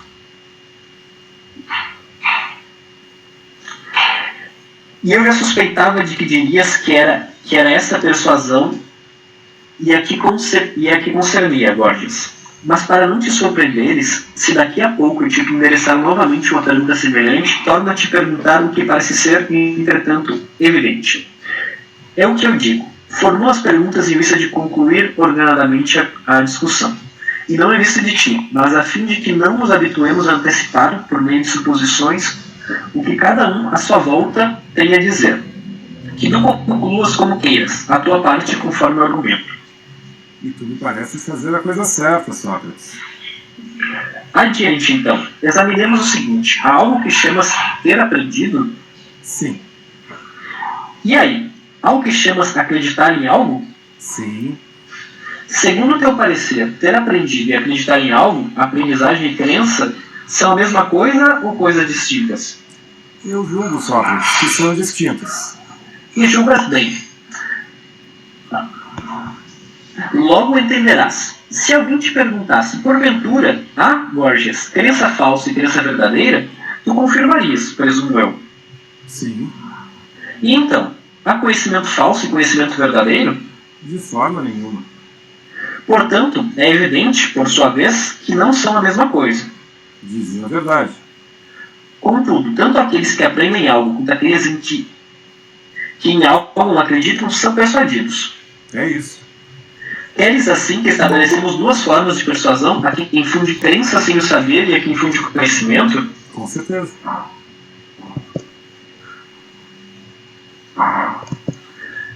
Qual é então a persuasão que a retórica produz nos tribunais e nas demais aglomerações, a respeito do justo e do injusto? A que gera crença sem o saber ou a que gera o saber? É evidente, Sócrates, que é aquela geradora de crença. Não faltou um qualificativo para essa crença? Não, desculpa. Portanto, a retórica, como parece, é artífice da persuasão que infunde crença, mas não ensina nada a respeito do justo e do injusto. Sim. Portanto, tampouco o retor está apto a ensinar os tribunais e as demais aglomerações a respeito do justo e do injusto, mas somente a fazê-lo crer, pois não seria de certo capaz de ensinar a tamanha multidão em pouco tempo coisas assim tão valiosas. Certamente não seria. Adiante, então. Vejamos o que podemos dizer sobre a retórica, pois nem mesmo eu ainda sou capaz de compreender o que digo. Quando houver uma reunião na cidade para a eleição de médicos, ou de construtores navais, ou de qualquer outra sorte de artífice, o retor em nada poderá aconselhar, não é? Pois é evidente que, em cada eleição, quem deve decidir é o mais apto tecnicamente. Nem mesmo quando se trata da construção de muralhas, ou do aparelhamento de portos e estaleiros, mas serão os arquitetos a aconselhar. Tampouco, por sua vez, quando o conselho se referir à eleição de generais militares, à organização de campanhas bélicas ou à conquista de território. Mas serão os generais que, nessas circunstâncias, hão de aconselhar e não os retores. O que tens a dizer sobre isso, Gorgias? Pois visto que tu mesmo afirmas ser retor e capaz de tornar outras pessoas retores, é razoável saber de ti o que é relativo à tua arte. Considera agora que eu zele também por teu interesse, pois pode ser que haja casualmente aqui, dentre os presentes, alguém que queira tornar-se seu discípulo, pelo que percebo sua grande dúvida, mas que talvez tenha vergonha de te interpelar. Assim mesmo sendo eu que te interrogue, considera que sejas também por eles interrogado. O que nos acontecerá, Gorgias, se convivermos contigo? A respeito de que seremos capazes de aconselhar a cidade? Somente a respeito do justo e do injusto, ou também a respeito do que há pouco dizia Sócrates? Tenta, então, responder a eles. Sim, tentarei, Sócrates, desvelar claramente todo o poder da retórica, pois tu mesmo indicaste bem o caminho. De certo sabes que esses estaleiros, essas muralhas de Atenas e o aparelhamento dos portos são frutos do conselho de Temístocles, em parte do conselho de Péricles, e não dos artífices. É o que se fala, Gorgias. Sobre Temístocles, quanto a Péricles, eu mesmo ouvi quando nos aconselhou sobre as muralhas medianas. E quando houver alguma eleição concernente àquelas coisas por ti referidas há pouco, Sócrates, vês que são os rétores os que aconselham e fazem prevalecer as suas deliberações sobre o assunto. Por admirar isso, Gorgias, há tempos pergunto qual é o poder da retórica, pois quando examino a sua magnitude por esse prisma, ele se mostra quase divino. Ah, se soubesses de tudo, Sócrates. Todos os poderes, por assim dizer, elas mantêm sob a sua égide. Vou te contar uma grande prova disso. Muitas vezes eu me dirigi, em companhia de meu irmão e de outros médicos, a um doente que não queria tomar remédio, nem permitir ao médico que lhe cortasse ou cauterizasse algo. Sendo o médico incapaz de persuadi-lo, eu, enfim, o persuadi por meio de nenhuma outra arte senão a da retórica. E digo mais, se um rétor e um médico se dirigem a qualquer cidade que quiseres, e lá se requerer uma disputa entre eles mediante discurso, na assembleia ou em qualquer outra reunião, sobre quem deve ser eleito como médico, quem se apresentará, jamais será o médico, mas será eleito aquele que tem o poder de falar, se assim ele quiser. E se disputasse com qualquer outro artífice, o rétor, ao invés de qualquer um deles, persuadiria as pessoas a elegerem, pois não há nada sobre que o rétor não seja mais persuasivo do que qualquer outro artífice no ambiente. Esse é o tamanho e o tipo de poder dessa arte. Todavia, Sócrates, deve-se usar a retórica como toda e qualquer forma de luta. Não se deve, de certo, usar a luta contra todos os homens, porque se aprendeu o pugilato, o pancrácio ou o combate armado, a ponto de ser superior tanto aos amigos quanto aos inimigos em força, não é simplesmente por esse motivo que se deve bater, ferir ou matar os amigos. Nem por Zeus, se alguém, por frequentar o ginásio, tiver uma boa condição física e tornar-se pugilista e depois bater no pai ou na mãe ou em qualquer outro parente ou amigo. Não é por esse motivo que se deve odiar ou expulsar da cidade seu treinador ou quem lhe ensinou o combate armado. Pois eles lhe transmitiram o uso justo dessas coisas contra inimigos e pessoas injustas, para se defender, e não para atacar, ao passo que seus transgressores usam a força e a arte incorretamente. Assim, ignóbeis não são os mestres, tampouco culpada e ignóbil é a arte por tal motivo, mas as pessoas que não a usam corretamente, como presumo. O mesmo argumento também vale para a retórica. O rétor é capaz de falar contra todos e a respeito de tudo, de modo a ser mais persuasivo em meio à multidão, em suma, acerca do que quiser. Porém, nem mesmo por esse motivo, ele deve furtar a reputação dos médicos, pois seria capaz de fazê-lo, nem de qualquer outro artífice, mas usar a retórica de forma justa, como no caso da luta. E se alguém, julgo eu, tornar-se reto e cometer posteriormente alguma injustiça por meio desse poder e dessa arte, não se deve odiar e expulsar da cidade quem os ensinou, pois esse último lhe transmitiu o uso com justiça, enquanto o primeiro usa-os em sentido contrário. Assim, é justo odiar, expulsar ou matar quem os usou incorretamente, e não quem os ensinou. Creio que também tu, Gorgias, és experiente em inúmeras discussões e já observaste nelas o seguinte: não é fácil que os homens consigam encerrar seus encontros depois de terem definido entre si o assunto a respeito do qual intentam dialogar, aprendendo e ensinando mutuamente. Pelo contrário, se houver controvérsia em um ponto e um deles disser que o outro não diz de forma correta ou clara, eles se enfurecem e presumem que um discute com o outro por malevolência, almejando antes a vitória do que investigar o que propuseram a discutir. Alguns, inclusive, se separam depois de darem cabo aos mais vergonhosos atos. Em meio a ultrajes, falam e escutam um do outro coisas tais que até os ali presentes se enervam consigo mesmos, porque acharam digno ouvir homens como esses. Em vista de que digo isso? Porque o que me dizes agora não parece conforme nem consoante ao que primeiramente disseste sobre a retórica. Temo te refutar de modo a supores que eu, almejando a vitória, não fale para esclarecer o assunto em questão, mas para te atacar.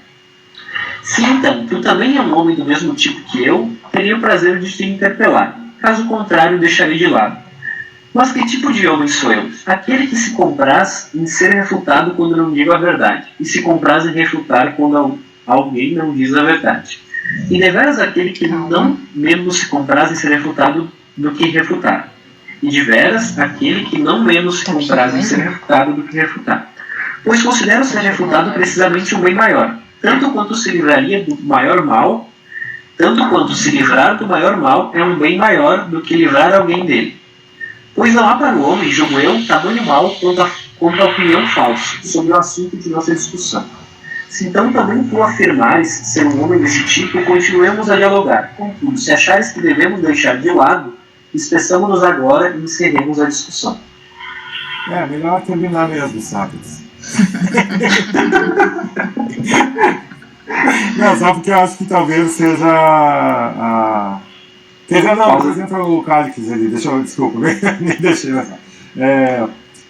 Mas ao menos eu, Sócrates, afirmo ser um homem do tipo ao qual aludiste.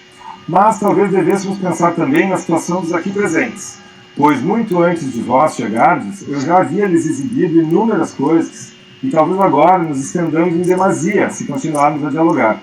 Assim, devemos averiguar também a situação dessas pessoas, a fim de que não nos surpreendamos se parte delas queira fazer alguma outra coisa. Deixa eu até aproveitar essa deixa para perguntar se eles não querem comentar, tipo... Não, porque são bom, pelo menos o pobre Gorgias falou mais que 2 frases, né? Deram um espacinho pra ele. Você não pode reclamar, Gorgias. Teve toda uma 2 páginas de conversa ali. Ufa, não, foi bem falado, Gorgias, né? Gostei do... Gente, eu achei assim sucesso. Essa parte me deixa muito movida. Porque o Gorgias consegue se expressar pela primeira vez, tadinho. Consegue dizer alguma coisa que não seja exatamente concordo contigo, Sócrates, né? E aí ele dá algumas pistas para nós também, né? Porque ele coloca aqui, eu gosto dessa nota 30 que o Daniel coloca, que é uma nota que menciona o Gorgias, um texto, o elogio de Helena. E aí ele coloca o logos como fármaco. Sim, né? E dá pra gente essa noção de como que se usa a retórica. É isso que vai qualificá-la como boa ou má. E aí isso me conecta bastante com a discussão da retórica lá do Fedro. E também a maneira como o Gorgias aqui ele consegue dizer o que é o poder da retórica, que é tipo convencer mais do que o próprio técnico, né? Convencer mais do que o próprio artífice, no caso. E eu acho isso bem legal mesmo, assim, eu só peguei a fala só pra dizer, bem legal, eu gostei bastante, mas não tenho nem o que dizer mais. Deixa eu só fazer umas duas observações. Uma parte que eu achei bem interessante é a questão do justo e do injusto, né? Se eu não me engano, na apologia, Sócrates está defendendo o próprio exercício do que a concepção dele de filosofia, pelo menos não está definida ali, né? Mas ele fala ali que a gente deve, tipo, que a filosofia, que na filosofia ela sabe o que é o justo e o injusto, né? Ela seria, entre aspas, uma ciência do justo e do injusto, né? Da forma correta de se viver, né? E aqui está em jogo isso, né? Porque, tipo, se a retórica sabe ou não o modo como, tipo, se a retórica conhece ou não o justo e o injusto, né? Até dá para antecipar um argumento que Platão, não sei se ele vai oferecer para estabelecer uma superioridade da filosofia sobre a retórica, que é tipo, beleza, a retórica deve ser usada com justiça, né? Mas para conhecer a justiça precisaria usar a filosofia. E uma outra coisa que eu gostaria também de ressaltar também, os argumentos do Borges são muito bons, né?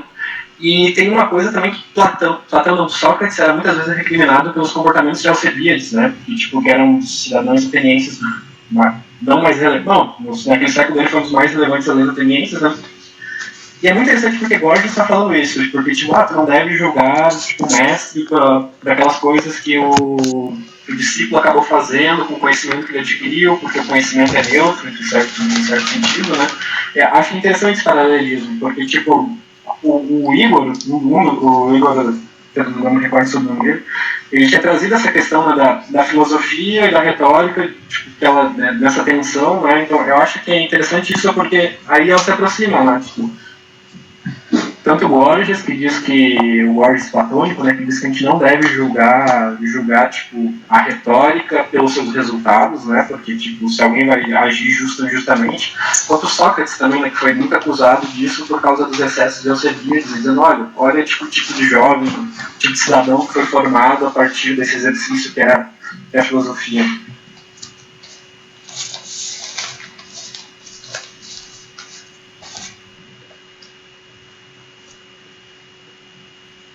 Posso falar? Não, só fazer dois comentáriozinhos também, porque eu acho sintomático que se fale sobre a questão de consequências, né? A consequência do uso dessa arma, né, qualificada assim, né, que está sendo colocada na mão das pessoas. E tem, não sei se por acaso eu não estou muito firme na cronologia, mas tem duas coisas que, voltando para Aristófanes, nas nuvens, uma das consequências que acontece quando não fugiu o nome do Stercíades, né? Ele manda o filho, no fim das contas, ser ensinado pelos sofistas, e entre as coisas que acontecem depois que o filho é educado pelos sofistas, ele bate no pai, né? Que é exatamente o exemplo que o Borges está dando aqui. E se a gente lembrar que Sócrates foi... e Sócrates, eu especificamente não acho que ele está qualificado como sofista nas nuvens por engano. Eu acho que foi o que eu comentei ali, esses termos não estão estabelecidos. Eles estão estabelecidos para nós a partir de Platão como base para se entender o que é um sofista. Então, parece claro para nós essa distinção, mas na época ela não era. Tanto que nas nuvens, além do personagem Sócrates, tem investigadores da natureza, tem cientistas de modo geral, e todos eles são sofistas na acepção do termo como alguém dotado de um saber específico, um saber técnico que outros não têm. E essa atividade tinha muitas consequências, né? Sócrates foi condenado por impiedade, né? Vários dos sofistas tiveram que fugir, filósofos também, então era meio que uma certa bagunça, né? Eu acho que foi aquilo que eu quis dizer no meu comentário de que o esforço de Platão está também nessa separação, nessa catalogação dos dois, e eu arriscaria dizer que ele faz isso com um interesse meio bastante evidente, né? Não, espera. No modo como ele apresenta as coisas. Isso, na verdade.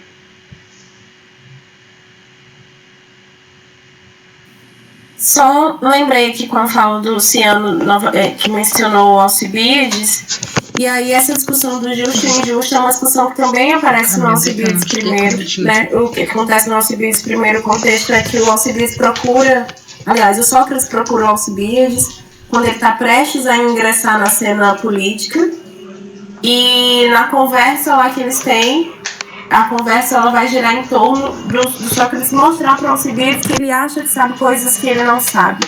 E a argumentação ela fica bastante incisiva quando a pergunta é sobre o justo e o injusto. Porque o Sócrates quer saber aonde o Alcibiades aprendeu isso, né? Enfim.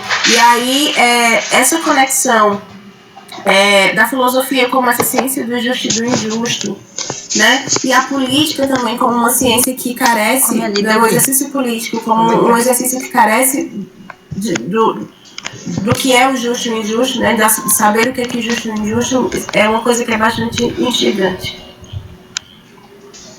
Da conexão entre filosofia e política, no caso. E a retórica da política também, né?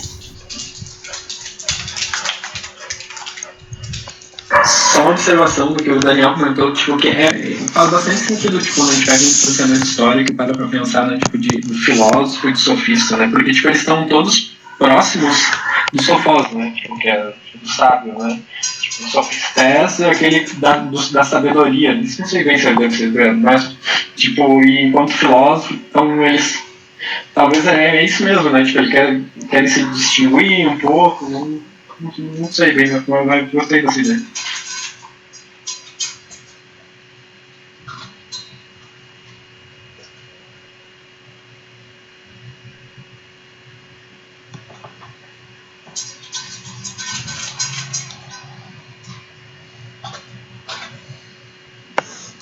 Vamos continuar mais um pouquinho?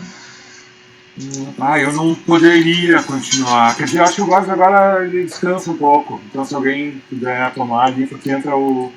Acho que entra o Cálice. Não, mas depois ele volta. Na verdade, alguém comentou até que aqui era onde o Góes meio que tenta sair pela esquerda, assim, né? Não, o pessoal deve estar cansado, quem sabe a gente pergunta. E o Cálice não ajuda eles. Não, vamos lá, o pessoal quer saber. Mas é só porque eu tenho que sair daqui a 2 minutos. Tem que ser que 10 para as 8, então peço desculpas, mas eu deixo o Borges para outro. Por enquanto, e agradeço aí pelas participações e paciência. Beleza, na verdade a gente está quase terminando também, né? Mas fica à vontade para.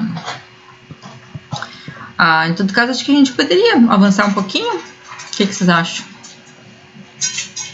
A gente precisaria de um novo Gorgias, um Querofonte e um Cálix. Não pode ser o Querofonte. O Luciano pode continuar como Sócrates, Luciano? Eu posso ser o Querofonte, Nara. Você pode ser o Querofonte, Manuel. Então a André pode ser o Cálix, André. E tá, daí eu vou ser o Gorgias. Então alguém mais quer ser o Gorgias? Então eu posso ser o Gorgias.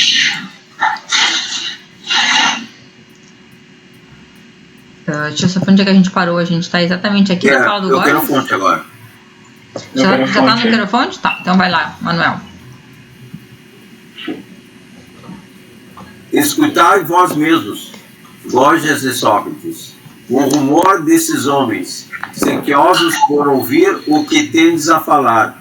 Quanto a mim, tomara que tenham compromissos, exija que abandonem tais discussões conduzidas desse modo para ter de fazer algo mais importante. Sim, pelos deuses, Querofonte. Ademais, eu mesmo, que já estive presente em inúmeras discussões, não sei se alguma vez me comprazi tanto quanto nessa ocasião. Mesmo se desejardes dialogar o dia inteiro, vós me deleitareis. De fato, Cálix, nada me impede, caso eu goste do que.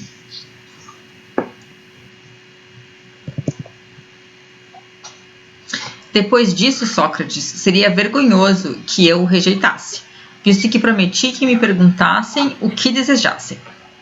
Mas, se é do parecer de todos, dialoguemos, e pergunta tu o que quiseres. Escuta então, Gorgias, o que me surpreende em tuas palavras. Talvez tu fales corretamente e seja eu que não tenha a compreensão correta. Afirma ser capaz de tornar alguém reitor, se ele quiser aprender contigo? Sim. De modo a ser persuasivo a respeito de todos os assuntos em meio à multidão, não o ensinando, mas persuadindo-a? Certamente. Dizias há pouco, pois, que também a respeito da saúde o reitor será mais persuasivo do que o médico? Sim. Dizia, contanto, que em meio à multidão. Em meio à multidão, não quero dizer em meio a ignorantes, pois, de certo, em meio a quem tem conhecimento, não será mais persuasivo do que o médico. Dizes a verdade. Se ele for, então, mais persuasivo do que o médico, ele se torna mais persuasivo do que aquele que tem conhecimento. Absolutamente. Mesmo não sendo médico, não é? Sim. Quem não é médico certamente não tem o conhecimento que o médico tem. É evidente. Portanto, o ignorante será mais persuasivo do que o conhecedor em meio a ignorantes, quando o reitor for mais persuasivo que o médico. É isso que acontece ou não? É isso que acontece em tais circunstâncias. Assim, no tocante a todas as demais artes, o reitor e a retórica se encontram na mesma condição. A retórica não deve conhecer como as coisas são em si mesmas, mas descobrir algum mecanismo persuasivo de modo a parecer, aos ignorantes, conhecer mais do que aquele que tem conhecimento. E então, Sócrates, não é uma enorme comodidade, mesmo não tendo aprendido as demais artes, mas apenas estas, não serem nada inferior aos artífices? Se o reitor é ou não é inferior aos outros porque se encontra nessa condição, em breve investigaremos. No caso de ser pertinente para a nossa discussão. Mas por ora, examinemos primeiro o seguinte. O reitor, porventura, encontra-se a respeito do justo e do injusto, do vergonhoso e do belo, do bem e do mal, na mesma condição em que se encontra a respeito da saúde e das demais coisas relativas às outras artes? Ignorando as próprias coisas, o que é o bem e o que é o mal, o que é o belo e o que é vergonhoso, o que é o justo e o que é injusto, mas tramando a persuasão a respeito delas de modo a parecer conhecer, mesmo ignorando, em meio a quem é ignorante, mais do que aquele que conhece? Ou é necessário conhecê-las e quem pretende aprender a retórica contigo deve conhecê-las previamente, quando te procurar. Caso contrário, tu, o mestre de retórica, não ensinarás nenhuma dessas coisas, pois não é o teu ofício. Porém farás com que ele, em meio à multidão, pareça conhecer sem conhecê-las e pareça ser bom sem sê-lo. Ou não serás absolutamente capaz de ensinar a retórica caso não conheça previamente a verdade sobre essas coisas.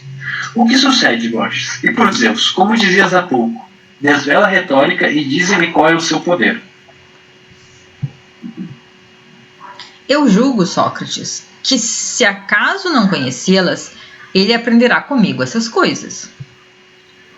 No momento, bem dito, se tu tornares alguém reitor, será necessário que ele conheça o justo e o injusto. Será previamente ou aprendendo contigo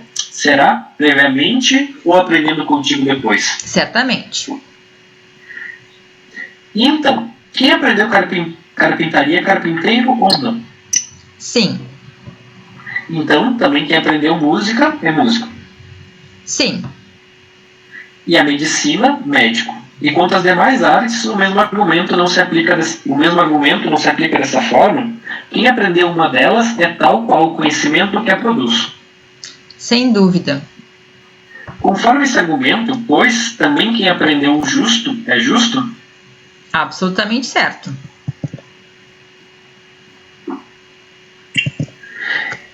E quem é justo age de forma justa. Sim. Não é necessário, então, que o reitor seja justo e que a pessoa justa queira agir de forma justa? É claro. Portanto, quem é justo jamais há de querer cometer injustiça. Necessariamente. E como, em decorrência do argumento, é necessário que o reitor seja justo? Sim. Portanto, o reitor jamais quererá cometer injustiça. É claro que não há de querer. Bem, estás lembrado do que disseste há pouco? Que não se deve inculpar ou expulsar da cidade os treinadores, caso o pugilista use o pugilato injustamente e cometa injustiça? E da mesma forma, caso o retor use a retórica injustamente, inculpar ou banir da cidade quem o ensinou, mas quem cometeu injustiça e não usou corretamente a retórica. Isso foi dito ou não? Foi dito. Agora, porém, está claro que essa mesma pessoa, o retor, jamais cometeria injustiça, ou não? Está claro. E no princípio da discussão, Gorgias, foi dito que a retórica não concernia os discursos relativos ao par e ao ímpar, mas os relativos ao justo e injusto, não é? Sim. Pois bem, quando disseste isso, eu supus que a retórica jamais seria uma prática injusta, visto que sempre compõe discursos sobre a justiça. Mas quando, pouco depois, disseste que o retor poderia usar a retórica também de forma injusta, espantei, e considerando inconsonantes tuas afirmações, disse aquilo. Se considerasses vantajoso, assim como eu, ser refutado, seria digno de dialogarmos. Se não, deixaríamos de lado. Depois de nossa investigação anterior, tu mesmo vês que foi consentido, pelo contrário, ser impossível o retor usar injustamente a retórica e querer cometer injusta. Assim, pelo campo, Gorgias, não é um encontro exíguo um modo conveniente de examinar como essas coisas são? Beleza. Aqui acho que a gente encerra, porque aí começa uma nova parte. Peraí, alguém tem algum comentário a fazer enquanto a gente vê o que o Rodrigo precisa? O Rodrigo está precisando da frequência, tá aqui em cima, acabei de colocar. E aí, quem não tiver assinado também tem a oportunidade de assinar agora, tá bom? Eu vi que algumas pessoas foram caindo durante a transmissão, então tá aí novamente. E aí, outra coisa, eu coloquei algumas vezes hoje para não incorrer na mesma falta do último encontro. Então, só precisa preencher uma vez, tá, gente? Preencha uma vez é suficiente. Só que eu fui colocando para dar mais oportunidade para as pessoas verem e assinarem, tá bom? Por que, Carol? Tá pedindo aceitação, é? Pode falar, Mia. Para mim é como... Desculpa. Eu preenchi lá de novo tudo. Eu tenho que fazer outra coisa ou não? Hoje já preencheu? Preenchi de novo como semana passada. Tá tudo bem. Tá. Para a Carolina, que não estava conseguindo entrar, para mim já deu um negócio, você vai ser redirecionado para outra página e tal. É só clicar no link que daí eu consegui entrar. Tipo, não sei se aconteceu a mesma coisa contigo, mas apareceu isso, você tem que clicar no link para ser redirecionado para outra página. Oi, sim, eu clico no link, só que fica carregando e não vai. Tá, então eu vou levar seu nome, Carolina, vou guardar aqui, tá bom? Tá Você bom, fica obrigada. tentando responder de qualquer forma? Tá? Oi? Você pode guardar o link para tentar responder depois, porque Tá bom. facilita pra gente, mas eu vou guardar seu nome, tá bom? Tá bom, obrigada. Nada.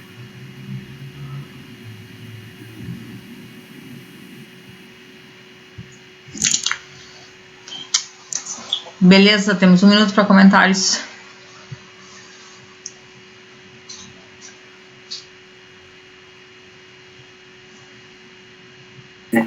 Eu achei que Platão fosse argumentar por outro lado, né? Mas é bem interessante também, tipo, ele acaba mudando, tipo, foi até meio elístico, assim, sabe? Tentando, tipo, pegar, tipo, uma coisa que, claro, tipo, uma coisa que foi dita, assim, não, tu disseste que não se deve culpar, né, pelas consequências que tem a retórica, mas ao mesmo tempo tu disseste sobre o justo. Eu achei que ele ia pro outro lado, mas vamos ver como é que o Borges vai sair, né, tipo, depois. Agora eu acho que o Gorgias vai ser rendido, né? Vai vir um discípulo para resolver essa coisa aqui. Porque aparentemente até o artigo que Inara mandou coloca isso, assim, né? Que essa resposta do Gorgias aqui deixa todo mundo um pouco surpreso. Porque ele admite tudo.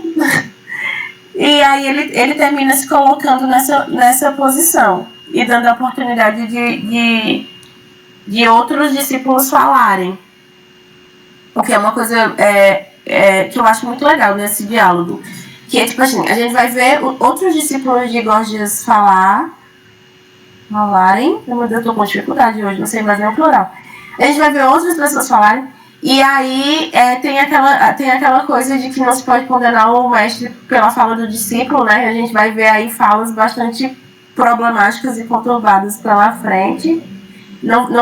Tem um certo discurso, um certo interlocutor que não vai conversar com o Sócrates de maneira tão fina como Gorgias conversou. E a gente também vê uma pluralidade de retores, que é uma coisa também interessante, assim, né? Uma pluralidade de personagens que se dizem retores, ou pelo menos discípulos de retores, mas que se comportam de maneira diferente. Então, vem muita coisa bacana pela frente.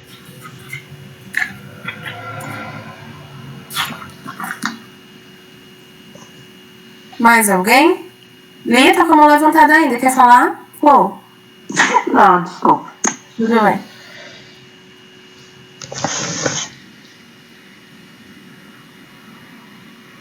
É isto? Então, andiamo? Acho que sim. Chegamos às 8 horas. Muito obrigado e até logo. Então, daqui a 2 semanas. Próximo encontro é a próxima terça, né? Na próxima dia 15. Só pra... Próximo encontro é na semana que vem, então, né? Semana que vem, né? Tá, beleza. Boa noite. Tchau. Tchau. Boa noite.